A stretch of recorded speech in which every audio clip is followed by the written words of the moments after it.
Hablar de corrupción, el debate se concentra en dos argumentos principales. Está el argumento de que la corrupción ayuda, digamos, engrasa la rueda de la burocracia en una economía donde la coima o el soborno, los favores, el amiguismo, ayudan a agilizar los trámites y los negocios.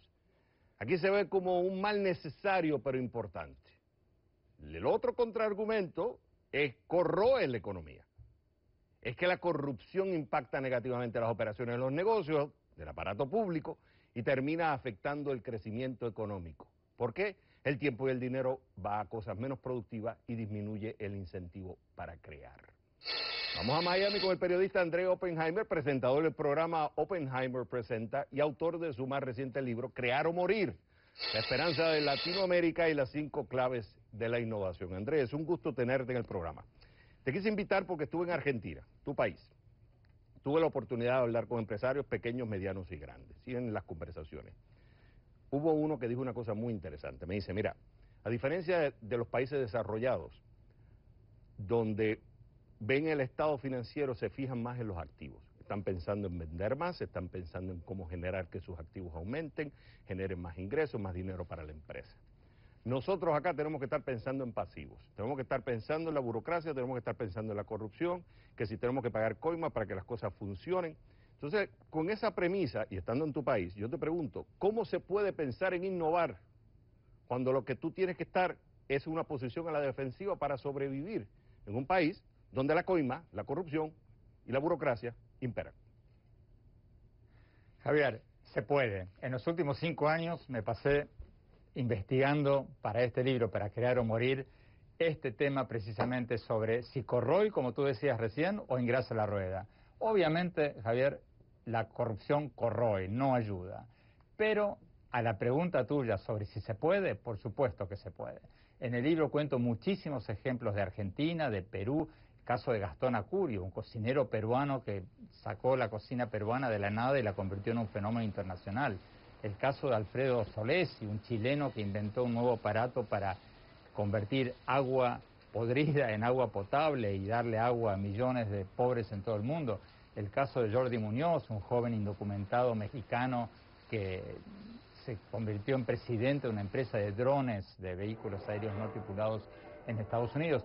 Se puede, Javier. El problema principal no es la corrupción, aunque la corrupción obviamente es un grave problema.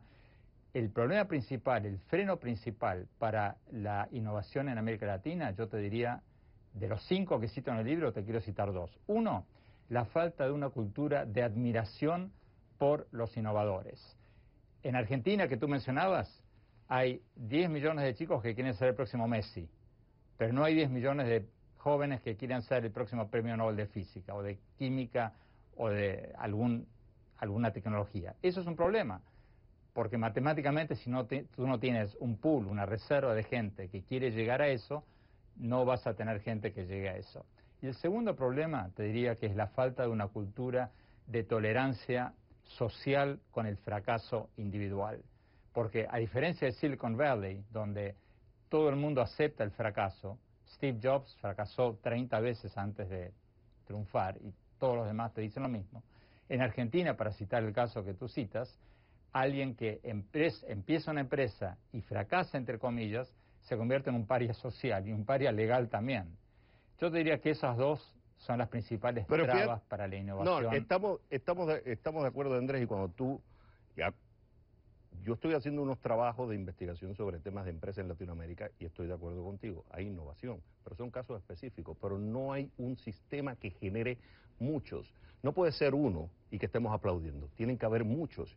Y la diferencia entre los países desarrollados es que se están generando mucho, como dices tú, muchos Messis.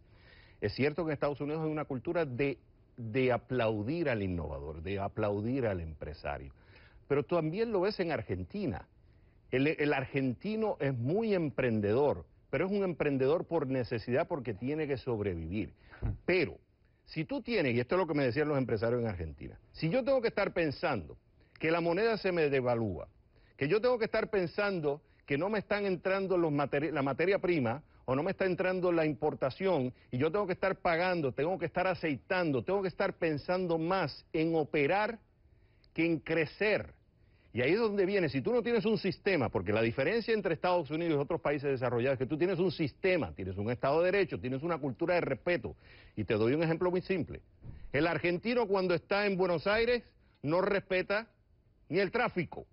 Pero cuando llega acá, porque tú lo tienes que haber visto, cuando llega un argentino acá, respeta el Estado, respeta las reglas, el sistema. Entonces, sí, tiene que haber una cultura de innovación, pero tiene que haber un sistema que también cultive eso, que respete eso, porque si no vas a estar, como me decía el empresario en Buenos Aires, tengo que estar a la defensiva y eso no me ayuda a crecer, a innovar. Por supuesto, Javier, que es como tú dices, pero lo que tú dices está enfocado más bien hacia la inversión. Cuando tú no tienes un país con separación de poderes, cuando tú no tienes un país con un sistema de pesos y contrapesos, con un sistema judicial creíble, etcétera, etcétera, eso obviamente te frena la inversión, que a su vez incide en la innovación. Pero tú puedes tener un país con todas las reglas de juego y no tener innovación. Entonces, yo te diría que es una combinación de varias cosas. Por un lado, es bueno tener un sistema, es importante, es necesario tener un sistema de pesos y contrapesos, donde la ley se cumple y donde no hay impunidad para quienes la quiebran y donde no hay corrupción. Pero eso no te garantiza que haya innovación. Para tener innovación, tú necesitas, además de eso, una creencia generalizada, una adoración, una admiración por los innovadores, como existe en Silicon Valley. En Silicon Valley no hay un proyecto gubernamental, no hay un parque tecnológico como los que se hacen en Argentina y en algunos países latinoamericanos. La innovación no es una cosa que surge de arriba para abajo, surge de abajo para arriba, surge de los jóvenes que admiran a los innovadores. Y como decíamos recién, hay que crear esa cultura, la tenemos que crear nosotros los periodistas, la tienen que crear los empresarios, la tienen que crear los académicos.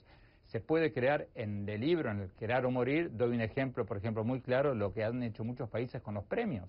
En Estados Unidos, en Silicon Valley, está el premio X-Prize, por ejemplo, que le da $10 millones a quien invente tal cosa. Entonces tú tienes miles o decenas de miles de jóvenes que compiten por ganar ese premio. Ese premio lo dan empresarios.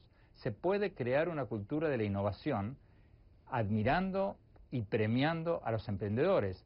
Eso es lo que no se está haciendo, porque, Javier, lo que vi en los 5 años que me dediqué a ir a Silicon Valley, a New York, a China, a India, a Israel, a Finlandia, a todos estos países para estudiar el tema de la innovación, para este nuevo libro, lo que descubrí es que la innovación no es producto de políticas gubernamentales. Ni Steve Jobs, ni Bill Gates, ni Mark Zuckerberg, ni ninguno de estos innovadores de los que hablo en el libro surgió producto de un programa gubernamental. Sí, pero ¿de dónde se crearon?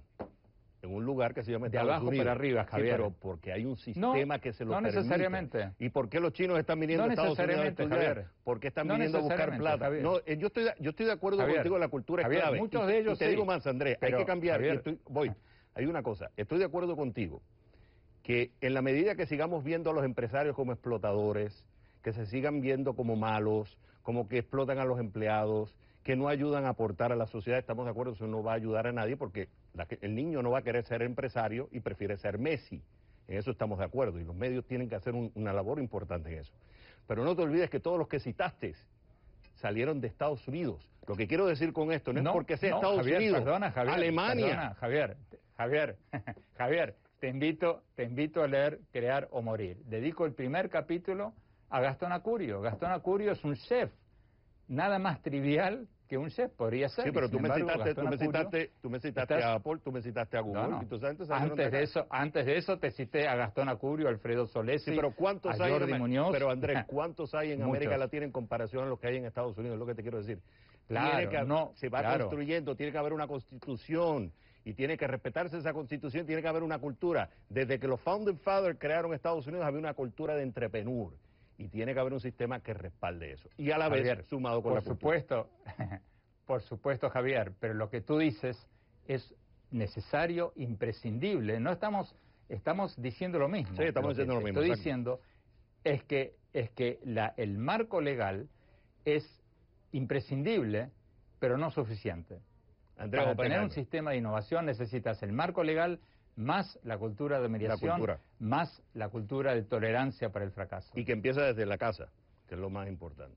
Andrés Oppenheimer, fue un gusto haberte tenido. Y que empieza, como lo cuento en el libro, desde la escuela. Desde la escuela. Fue un gusto haberte tenido en el programa. Gracias por invitarme, Javier. Take care.